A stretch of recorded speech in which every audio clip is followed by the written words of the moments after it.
round, and loin. Those are the two things that you want to look for when you're talking about lean beef. Beef, it's what's for dinner. The iconic phrase is just one example of beef checkoff dollars at work. Ranchers like Robert Cervenka of Riesel give $1 for every cow sold toward research, education, and promotion of beef. Half of that dollar stays in Texas while the rest goes to the national level.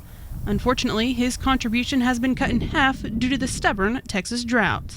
Well, it's been hell. I had been running about 400 head, but since the drought, I've been just running 200 head. About 3-year drought has ruined all the pastures. It's just not going to come back overnight. Robert is not alone. In 2011, a flood of cattle entered the auction ring due to the dry conditions. That means today there aren't as many cows in the state having calves. Since the checkoff is based on cattle numbers, when the numbers go down, so do the checkoff dollars.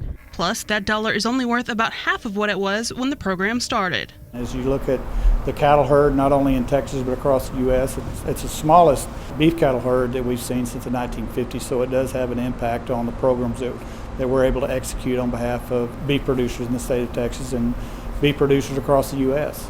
The Texas Beef Council is in charge of the funds that stay here at home.